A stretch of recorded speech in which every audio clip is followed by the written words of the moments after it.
Okay, I haven't done one of these recordy things in a while, but I wanted to do it now because I'm thinking about Bristlefrost, and I just miss her a lot, so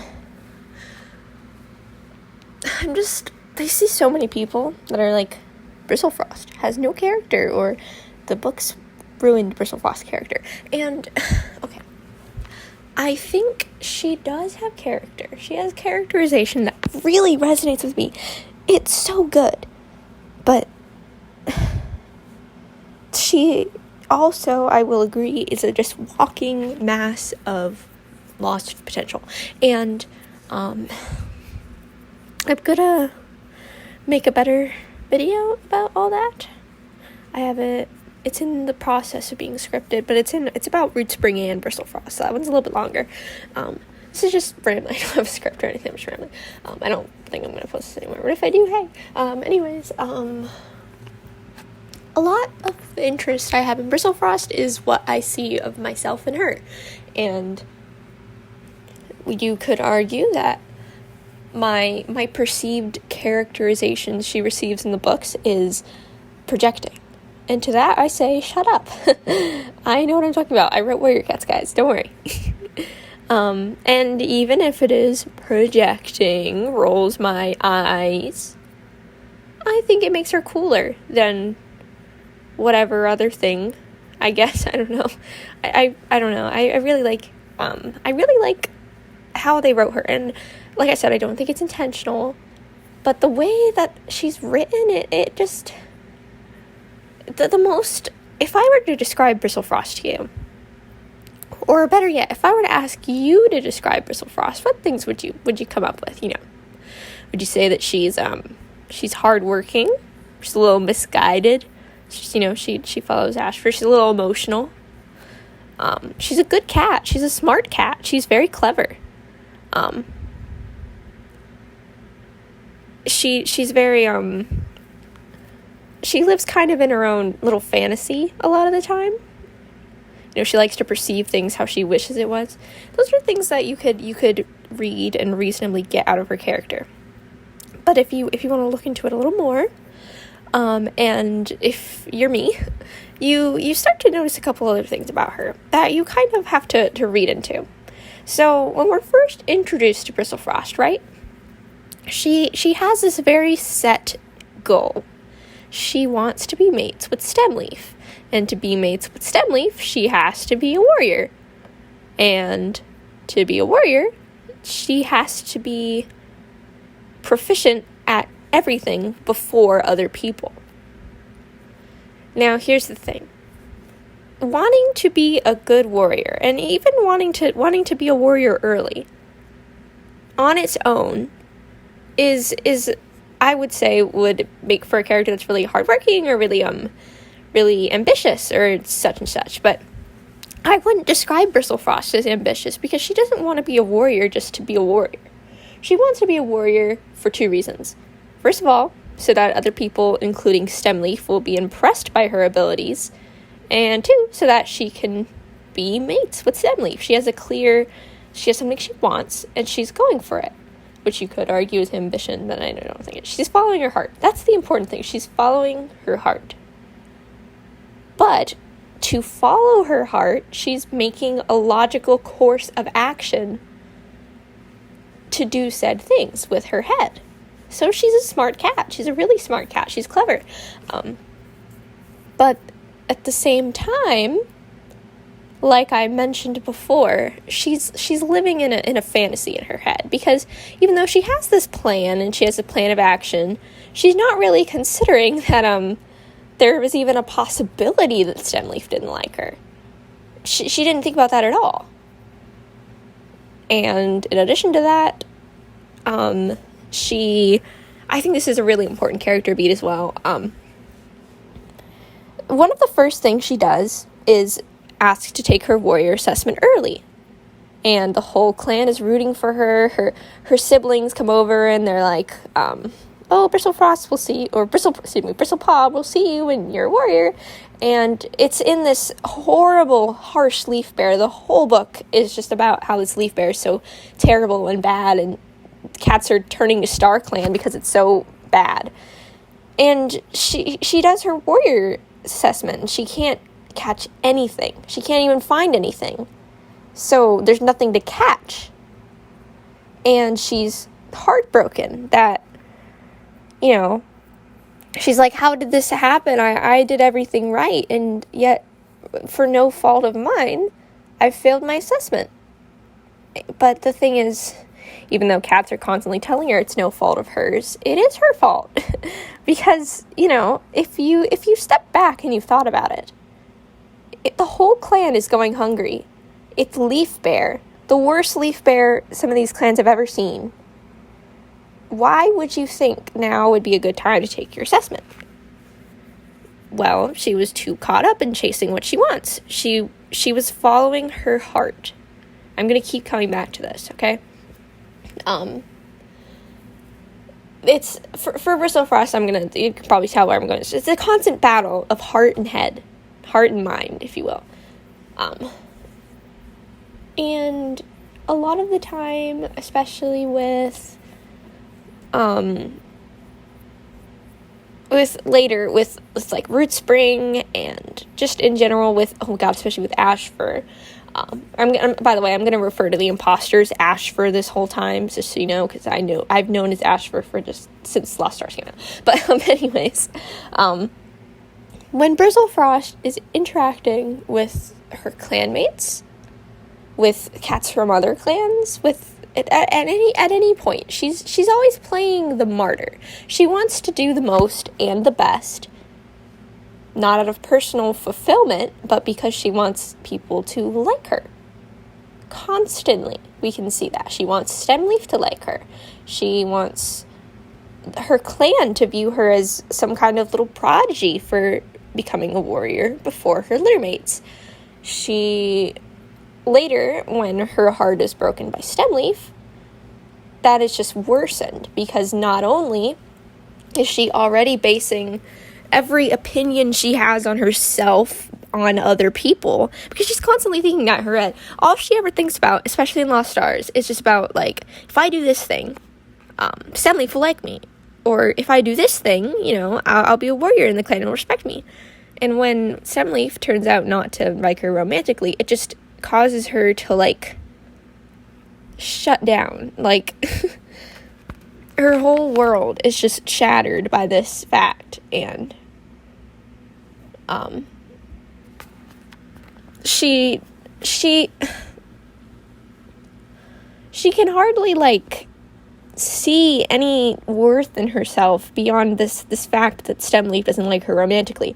And while she's in this place of, like, hating herself and thinking she's worthless, and she thinks in her head that, like, I'm a warrior now, but it's not even worth it. It all just came crashing down for her. And in her weakness and her pain and low self-esteem, she is starting to be favored by Ashfur.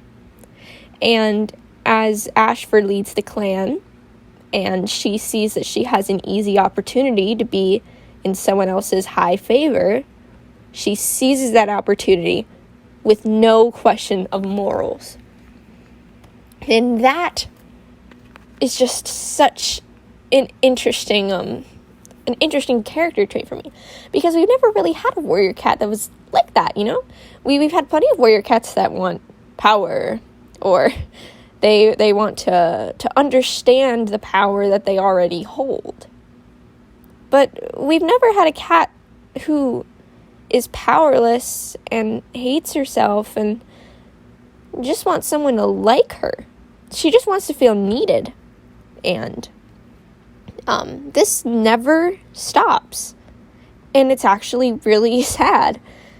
The more Bristlefrost matures, it's constant. She never learns to love herself for herself. As she keeps helping Ashfur, and she starts to finally notice that some of her clanmates, they're mad at her. She's falling out of their good graces because she's working for an evil guy, obviously. And as when that starts to happen, she's never like, Ashfur is kind of a bad guy. It's always, people in the clan don't like me. Is Ashfur a bad guy? Because it takes other people and their opinion on her for her to process that something is off. And it's not intentional. I know that it's not intentional, but I love it because that's just so interesting to me. And on top of that, that is also a really, it explains the whole, like, a problem that a lot of people have with the bristlefrost and rootspring ship is that bristlefrost seems to change her mind about him out of nowhere, because for a long time she regards him as this little annoyance and just some dude that is in SkyClan that likes her. But then suddenly he confesses his love for her and she confesses it right back, and it feels really out of place. And it is really out of place. But when you take into consideration that one of bristlefrost's biggest driving factors, and one of the things she values the most, is other people's opinions on her. When you have someone who just loves her so unconditionally, and he doesn't even really know her that well. He loves the bristlefrost that he made in his head, but he's telling the real bristlefrost that he loves the real bristlefrost. And as sad as it is, she's been craving someone to tell her that since the first book, but no one has, not until now. She just wants people to like her, and she just wants to feel like she's important to someone. She wants to feel loved, and she wants to feel needed, and she wants someone to think highly of her. And Rootspring thinks highly of her without her even needing to do anything. She doesn't need to bend over backwards to make him like her, or to do any of that, because he just does. So, regardless of whether she likes him, she's going to seize this opportunity. Just like she seized the opportunity to be in Ashfur's good graces. And there's more smaller examples of this, like Spotfur. She's constantly trying to be Spotfur's friend, and Spotfur is not interested, because why would Spotfur be interested? Bristlefrost did so many things to Spotfur that don't really warrant that friendship that sort of comes out of it. I wouldn't really call it a friendship. It's because, like, Sunnyfall pointed this out. And when I was reading this, I was hoping someone pointed it out, and I'm glad that she did. There's a lot of points where Spotfur is clearly not interested in being Bristlefrost's friend. But in Bristlefrost's mind, she's constantly regarding Spotfur as her friend. She treats Spotfur like they are friends when they're not. And it's just, it's a really good, I think, little example of just Bristlefrost. She just wants people to have good opinions on her. And to an extent, that's understandable. Because it's not like most people want other people to think they're mean or bad or incompetent. But Bristlefrost takes this to a really bad level, because once it gets to a certain point, she starts to jeopardize her own happiness, other people's happiness, and also morality. And, for example, Bristlefrost needing that validation from Ashfur could have prevented, her not needing that from Ashfur could have prevented a lot of really bad things that happened. Like Sparkpelt getting attacked by the dogs. If she had not told on Sparkpelt and Lion Blaze Lion Blaze, I think, yeah, didn't he get exiled? If she had not told on these cats, they would not have been punished. And like I said, she doesn't really regard the morals behind it all. She doesn't really. It's not that she never thinks about it, but she always decides not to address it, because in her mind it's more important that she's loyal to Ashfur or whatever. And then when she starts spying, like I said, it's never because she thinks that it's immoral. It's because other cats start to dislike her, especially this one scene where her sister Thrifty yells at her. It's all about other people. Bristlefrost is never thinking about herself, and if she likes herself, and if she is happy with herself, and that's just really interesting to me. I mean, it just really frustrates me that it wasn't intentional, because it would have been really interesting if they really explored that. And I especially would have loved it if Root Spring and Bristlefrost got together and then fell apart because of that disparity in how much they liked each other, which was completely one-sided and fake. But I obviously know that's not going that direction, but I would like for it to. And those are basically my thoughts on Bristlefrost. You can tell that I really like her. And like I said, maybe I'm projecting. Maybe I made all this up. But I think that they, regardless of whether I made it all up, it makes her really interesting to me. And, you know, I think it's cool that we have this warrior cat that, this warrior cat that just, she cares so much about other people. Like, to the point where it's kind of selfish, that she will put other people in jeopardy to remain in good graces with the people that she values. And it's just this, like, morally grayness that makes you want to feel bad for her, but also it's bad. And she's also very easily taken advantage of, which I think is quite interesting. I mean, he manipulated, Ashfur manipulates her for having low self-esteem, and I don't want to say Root Spring manipulated Bristlefrost, but she lets other people control the way that she thinks. And she's always looking to other people to know how she wants to think and feel, and